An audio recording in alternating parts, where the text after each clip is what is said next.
Hello, my dear students and respected viewers. Welcome back to my YouTube channel Nasha Educare once again. In the last class, I have already discussed the summary of this beautiful story, A Letter to God, which was authored by G.L. Fuentes. Today, I am gonna discuss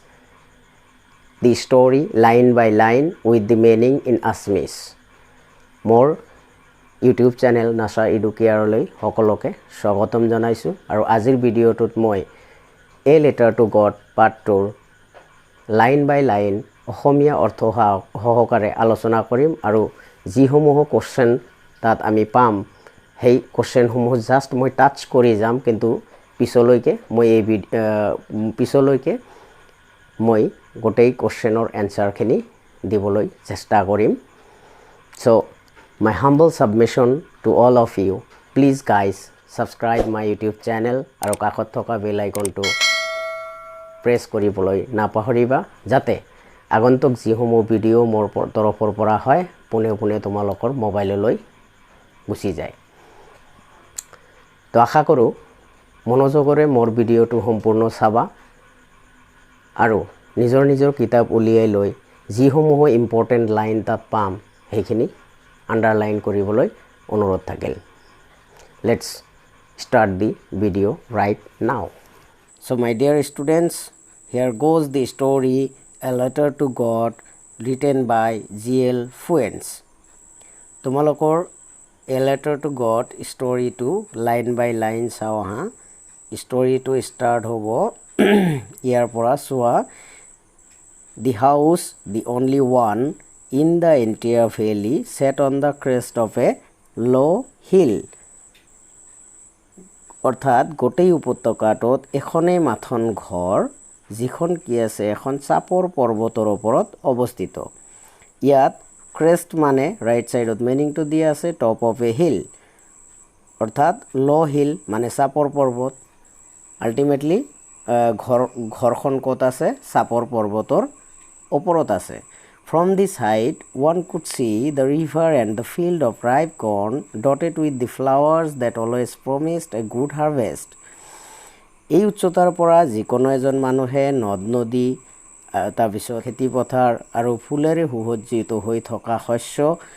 চাব পাৰে যি শস্যই যেন এটা উন্নত ফসল দিয়াৰ কাৰণে প্ৰতিজ্ঞাবদ্ধ ইয়াত চোৱা হাৰভেষ্ট মানে হৈছে ইয়াত ফসলক বুজাইছে বা খেতিৰ শস্যখিনিক বুজাইছে The only thing the earth needed was a downpour or at least a shower. The only thing the earth needed. ইয়াত earth মানে আমি জেনাৰেলি কি বুজি পাওঁ পৃথিৱী কিন্তু এনে ক্ষেত্ৰত earth মানে কিন্তু পৃথিৱী নহয় ভূভাগ হে বুজাইছে তাৰ মানে লেন্সৰ খেতি পথাৰক বুজাইছে আৰু সেই খেতি পথাৰৰ যদি কিবা প্ৰয়োজন আছিল তেনেহলে অকনমান বৰষুণৰ প্ৰয়োজন আছিল কিন্তু সেই বৰষুণ যদি ধাৰাসাৰ বৰষুণ হয় তথাপি চলিব নাইবা কিনকিনিয়া বৰষুণ হলেও যেন চলিব ইয়াত ডাউনপৰ মানে হৈছে তোমাৰ হেভি ৰেইন তাৰ মানে মুখলদাৰ বৰষুণ বা ধাৰাসাৰ বৰষুণ আৰু শাওৰ মানে হৈছে কিনকিনিয়া বৰষুণ অৰ ইংৰাজীত যদি কয় তো মিল্ড ৰেইন বুলি কোৱা হৈছে Throughout the morning Lencho who knew his fields intimately had done nothing else but see the sky towards the northeast. গোটেই ৰাতিপুৱা লেন্সো একো কাম কৰা নাছিল মাথন উত্তৰ পূবৰ আকাশৰ ফালে লাগি চাই আছিল অৰ্থাৎ লেন্সো হয়তো জানিছিল যে উত্তৰ পূবৰ আকাশত মেঘ হলে বৰষুণ দিয়াটো প্ৰায় নিশ্চিত তো এইখিনি যদি বুজি পাইছা ইয়াত কেইটামান কোশ্চেন হ'ব পাৰে সোৱা পৰীক্ষাত কোশ্চেনটো আহিব পাৰে যে লেন্সৰ ঘৰ ক'ত অৱস্থিত আছিল Where was Lenso's house situated? তেনেহলে আমি লিখিব লাগিব Lenso's house was situated on the crest of a low hill. Wait. তোমালোকে লিখিব না লাগে একো চিন্তা কৰিব না লাগে যিখিনি কোশ্চেন মই মুখেৰে কৈ আছো এই আটাইখিনি কোশ্চেন ধৰা এই চেপ্টাৰটোত যিমানখিনি এডিশনাল কোশ্চেন বা OCC কোশ্চেন নাইবা টেক্সট ভিত্তিক যিখিনি কোশ্চেনছ আছে এই আটাইখিনি কোশ্চেনছ আৰু ইয়াৰ এনসাৰৰ হৈতে মই আৰু এটা ভিডিঅ' বনাম আৰু সেই ভিডিঅ'টোত তোমালোকে গোটেই কোশ্চেন আৰু তাৰ এনসাৰছখিনি ভালকে বুজি পাবা আৰু তাৰ পৰাই গোটেইখিনিয়ে কপি কৰি নোটছখিনি লৈ ল'ব পাৰিবা তেতিয়া ভালকৈ মুখস্থও হ'ব আৰু এতিয়া লিখি সময় নষ্ট কৰি লাভ নাই তোমালোকে জাষ্ট মনোযোগৰে ড্ৰেগ নকৰাকৈ মোৰ ভিডিঅ'টো চাই থাকা আৰু লাইন বাই লাইন যিখিনি বুজাই দি আছোঁ সেইখিনি বুজি লোৱা তাৰ নেক্সট কোৱেশ্চনটো হ'ব পাৰে what one could see from the height of a low' hill এখন চাপৰ পৰ্বতৰ ওপৰৰ পৰা এজনে কি চাব পাৰে জেনেৰেলি কি চাব পাৰে নদ নদী চাব পাৰে river and the field of ripe corn পকা শস্যৰ খেতি পথাৰ এইবিলাক চাব পাৰে what was the earth need according to লেঞ্চৰ মতে তেওঁৰ খেতি পথাৰৰ কি প্ৰয়োজন আছিল according to Lencho the earth needed a good rainfall নাইবা এনেকৈ লিখিব পৰা এ ডাউনপ'ৰ অৰ এটলিষ্ট এ শ্বাৱাৰ তাৰপিছত হ'ব পাৰে যে গোটেই ৰাতিপুৱা লেঞ্চয়ে কি কৰি আছিল what did Lencho do throughout the morning ইয়াত কি হ'ব Lencho had done nothing else but see the sky towards the north east so' এইখিনি আছিলে প্ৰথম paragraph now let see the second paragraph now we are really going to get some water women ইয়াত কৈছে যে এতিয়া কিজানি আমি অকণমান বৰষুণ পাম ঘৈণীয়েকক ইয়াত উইমেন বুলি ঘৈণীয়েকক বুজাইছে কাৰ ঘৈণীয়েক লেঞ্চৰ ঘৈণীয়েকক বুজাইছে লেঞ্চই ঘৈণীয়েকক কৈছে যে কিজানি আমি এতিয়া অকণমান বৰষুণ পাম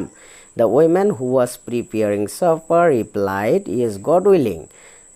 লেঞ্চৰ ঘৈণীয়েকে যিজনীয়ে খাদ্য বনাই আছিল ছাপাৰ মানে মিল মানে খাদ্য বনাই আছিল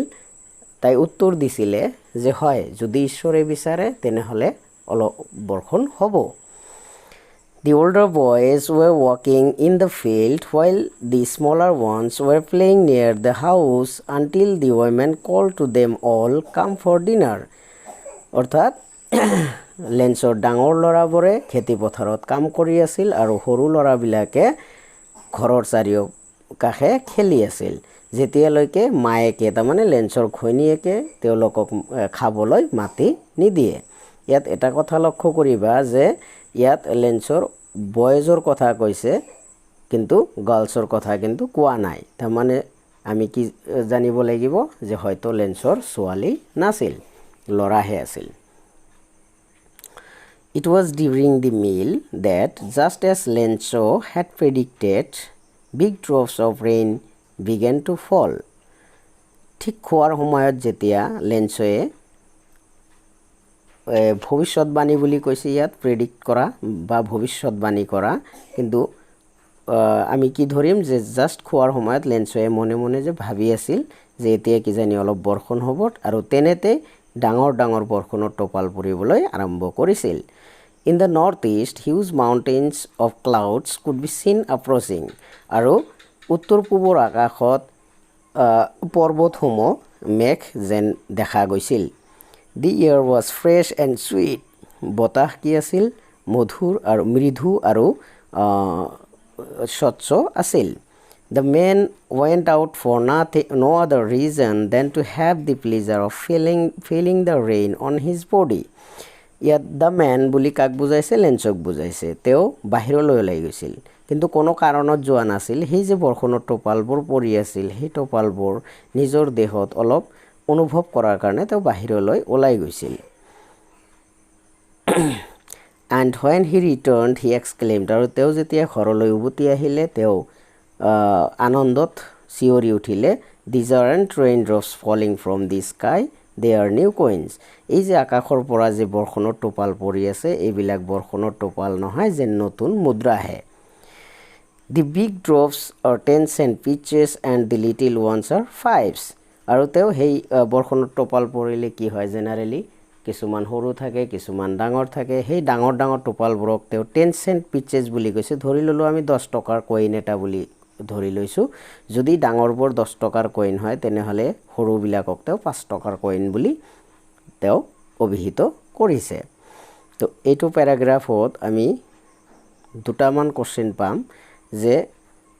when did the big drops of rain begin to fall বৰষুণৰ ডাঙৰ ডাঙৰ টোপালবোৰ কেতিয়া পৰিবলৈ আৰম্ভ কৰিছিল কেতিয়া it was during the meal that just as Lencho had predicted big drops of rain began to fall এটা আন্ডাৰলাইন কৰি থোৱা নেক্সট হ'ব পাৰে যে লেন্সে বৰষুণ দিয়াৰ সময়ত বাহিৰলৈ কিয় ওলাই গৈছিল বা why did Lenso go out during the rain? তেতিয়া এনসাৰটো হ'ব Lenso went out for no other reason than to have the pleasure of feeling the rain on his body. এইটো আন্ডাৰলাইন কৰি থবা। নেক্সট প্যাৰাগ্ৰাফটো চাও কি কৈছে। With a satisfied expression, he regarded the field of ripe corn with its flowers draped in a curtain of rain. With a satisfied expression, মুখত যেন একেবাৰে satisfy হোৱা মানে কিবা এটা বিচাৰিলে তাৰ ওপৰত যদি সেই বস্তুটো পোৱা যায় তেনেহলে আমাৰ কেনেকুৱা লাগিব আনন্দ লাগিব সেই আনন্দিত এটা এক্সপ্ৰেছন মুখৰ অঙ্গি ভঙ্গিৰে তেওঁ দেখুৱাই দিছিল তেওঁ ৰিগাৰ্ড কৰিছিল the field of ripe corn with its flowers সেই শস্যৰ খেতি পথাৰ ফুলেৰে হৈতে draped in a curtain of rain যেন বৰষুণৰ টোপালবিলাকক ড্ৰেপড ৰাইট সাইডত মিনিং দি আছে চোৱা কি বুলি কৈছে কভাৰ্ড বুলি কৈছে কভাৰ্ড মানে ঢাকি ৰখা তেনেহলে ইয়াত কাৰ্টেইন এটা শব্দ আছে কাৰ্টেইন মানে উইন্ডো কভাৰ তাৰ মানে আমাৰ খিৰকিৰ পৰ্দা যেটো হেতু কোৱা হয় তেনেহলে সেই বৰষুণৰ টোপালবোৰ যেন খিৰকিৰ পৰ্দাৰ দৰে সেই সুসজ্জিত ফুল আৰু শস্যবিলাকক কি কৰিছিল ঢাকি ৰাখিছিল But suddenly a strong wind began to blow and along with the rain very large hailstones began to fall. হঠাৎ কি হল কিন্তু হঠাতে এজাক প্ৰবল ধুমুহা ববলৈ আৰম্ভ কৰিছিল আৰু সেই বৰষুণৰ মাজে মাজে ডাঙৰ ডাঙৰ শিলৰ টুকুৰা পৰিবলৈ আৰম্ভ কৰিছিল বৰষুণ হোৱাৰ আগত জেনাৰেলি আমি চাও কেতিয়াবা কি হয় ডাঙৰ ডাঙৰ শিলৰ টুকুৰা আহি পৰে তোমালোকেও নিশ্চয় দেখা পাইছা আৰু কেতিয়াবা হেবিলাক দেখা পালে কি হয় আমাৰ যথেষ্ট আনন্দ লাগে আৰু আমি কি হও কেতিয়াবা হেবিলাক বুটলি আনি গিলাসত ৰাখি খায়ও দিও তো তেতিয়া আমাৰ অলপ আনন্দ লাগে তো সেই শিলাবৃষ্টি হ'বলৈ আৰম্ভ কৰিছিল This truly did resemble new silver coins আৰু এই যে শিলৰ টুকুৰাবিলাক এইবিলাকক দেখাত যেন ৰূপৰ মুদ্ৰাৰ নিচিনা আছিল বা ৰূপৰ কইন যেটো কোৱা হয় তেনেকুৱা চিকচিকিয়া আছিলে The boys exposing themselves to the rain লৰাবিলাকে কি কৰিছিল exposing themselves আৰু নিজকে ঠেলি দিছিল এক্সপোজ কৰা নিজকে ঠেলি দিয়া to the rain বৰষুণৰ মাজলৈ ran out to collect the frozen pearls আৰু দৌৰি আহিছিল আৰু সেই ফ্ৰোজেন পালস মানে ইয়াত কি ৰেফাৰ কৰিলে হেলস্টোনস মানে শিলৰ টুকুৰা বিলাকক আকৌ ইয়াত কবি লিখকে কি বুলি কৈছে ফ্ৰোজেন পালস বুলি কৈছে মানে বৰফীয় মুকুতা পালস মানে কি মুকুতা সেই মুকুতা বুটলিবলৈ যেন তেওঁলোকে আহিছে যেন আমাৰ যেনেকুৱা আনন্দ লাগিলে আমি দৌৰি বাহিৰলৈ সেইবিলাক বুটলিবলৈ যাও লেন্সৰ লৰাবোৰেও সেইবিলাক বুটলিবলৈ আহিছিল It's really getting bad now এতিয়া কিন্তু বৰ বেয়া হৈ আছে exclaimed the man মানুহজনে চিঞৰি উঠিলে দুখেৰে একদম কি বুলি কৈছে এক্সক্লেম কৰি উঠিছে চিঞৰি উঠিছে এতিয়া কিন্তু এটো বেয়া হৈ আছে I hope it passes quickly মই ভাবো সোনকালে এইবিলাক এৰি যাওক It did not pass quickly কিন্তু এটো ইমান সোনকালে এৰা নাছিল For an hour the hail rained on the house, the garden, the hillside, the cornfield, on the whole valley. এক ঘণ্টা সময় ধৰি সেই শিলাবৃষ্টিয়ে গোটেই ঘৰৰ ওপৰত বাগিচাৰ ওপৰত পাহাৰৰ দাঁতিত শস্যৰ খেতি পথাৰৰ ওপৰত আৰু গোটেই উপত্যকাটোত এক ঘণ্টা সময় ধৰি উপদ্ৰৱ কৰি আছিল The field was white as if covered with salt. গোটেই খেতি পথাৰ নিমখে আৱৰা দি বগা হৈ গৈছিল নিমখৰ খেতি নিশ্চয় দেখা পাইছা বা পিকচাৰত দেখা পাইছা প্ৰ্যাকটিক্যালি তো যোৱা নাই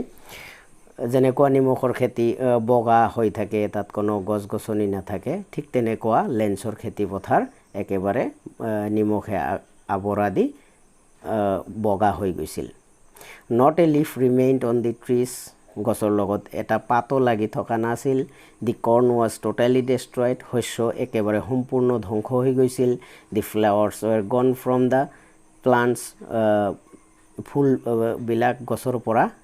হৰি পৰিছিল Lenso's soul was filled with sadness আৰু তেতিয়া লেন্সৰ মনটো দুখেৰে ভৰি পৰিছিল এটো কিন্তু ইম্পৰ্টেন্ট কোশ্চেন হয়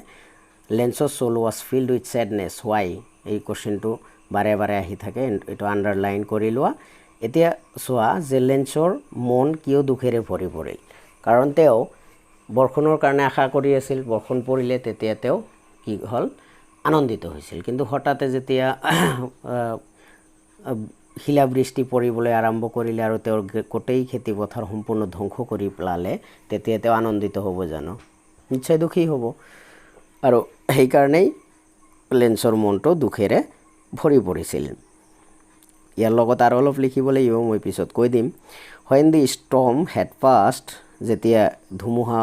বৰষুণ এৰিছিল he stood in the middle of the field তেও পথাৰৰ ঠিক মাজভাগত থিয় হৈছিল and said to his sons আৰু তেওঁৰ পুতেকহঁতক কৈ আছিল a plague of locust would have left more than this ইয়াত locust মানে দিয়া আছে সোৱা insects which fly in big swarms যেনে ফৰিং এক ধৰণৰ ফৰিং আছে যেটো খেতি পথাৰত ধ্বংস লীলা চলাবলৈ জাক পাতি আহি বহে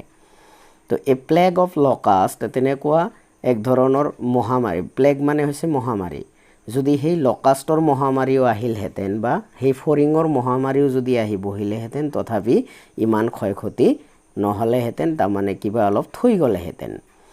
এই যে মানুহে কেতিয়াবা কয় জুই লাগিলে যে জুই লগাতকে যদি সুৰে লৈ গলে হেতেন তথাপি তো কিবা অলপ থাকিলে হেতেন তা মানে লেন্সৰ বৰ্তমান সেই অৱস্থা হৈ আছে জুয়ে যেনেকুৱা সকলো হেক কৰি দিয়ে একো নাথাকে ঠিক তেনেকুৱা লেন্সৰ খেতি পথাৰত হিলাবৃষ্টি একো থৈ যোৱা নাছিল তাতকে যদি এজাক ফৰিঙৰ মহামাৰী আহিলে হেতেন তথাপি তেও অলপ কিবা পালে হেতেন যেনে সুৰ কৰি ললে হয়তো গৃহস্থই কিবা অলপ পায় ঠিক তেনেকুৱা কথা the hail has left nothing হেই শিলাবৃষ্টিয়ে একো এৰি থৈ নগল this year will have no corn এইবেলি আমাৰ কোনো শস্য উৎপাদন নহব that night was a sorrowful one হেই ৰাতি অত্যন্ত ভয়ানক ৰাতি আছিল all our work for nothing আমি যিমান কাম কৰিছিলো গোটেই কামখিনি অথলে গল there's no one who can help us এই উপত্যকাটোত কোনো মানুহ নাই যিয়ে আমাক সহায় কৰিব পাৰিব ইভেন উপত্যকাটোত মানুহ নাই থাকিলে বা কি হলে হেতেন থাকিলে তো তেওঁলোকৰ শস্যৰ খেতি পথাৰ ধ্বংস হৈ গলে হেতেন গতিকে তেও দুখ মনেৰে এইবিলাক কথা কৈ আছে will all go hungry this year আৰু এইবেলি আমি গোটেই আটাই পৰিয়াল কি হ'ব লাগিব ভুকত পিয়াহত থাকিব লাগিব আৰু এইবিলাক কাৰণতে লেন্সৰ মনটো কি হৈছিল দুখেৰে ভৰি পৰিছিল কেবাটাও কাৰণ আছে সেই কাৰণবিলাক আটাইখিনি ডেসক্ৰিপচন দি লিখিব লাগিব যদি হেতু আহে যদি কোশ্চেনটো আহে লেন্সৰ soul was filled with sadness why তেনেহলে এইবিলাকো একোটা কাৰণ তেও এইবিলাক মনে মনে ভাবি তেওঁৰ মনটো দুখেৰে ভৰি পৰিছিল সো গাইস আজিলৈ ইমানেই আশা কৰো ভিডিওটো তোমালোকৰ যথেষ্ট ভাল লাগিছে আৰু যদি ভাল লাগিছে তেনেহলে মোৰ চেনেলটো সাবস্ক্ৰাইব লাইক শেয়াৰ কৰিবলৈ নাপাহৰিবা your constructive criticism will be highly appreciated তোমালোকৰ গঠনমূলক সমালোচনা আৰু কমেন্টস পালে মই নেক্সট ভিডিও বনাবলৈ আগ্ৰহী হ'ম নেক্সট ভিডিওটোত এই পাৰ্টটোৰ এ লেটাৰ টু গড পাৰ্টটোৰ সেকেন্ড প্যাৰাগ্ৰাফটো লাইন বাই লাইন অসমীয়া অৰ্থ সহকাৰে বনাবলৈ যত্ন কৰিম so keep watching and goodbye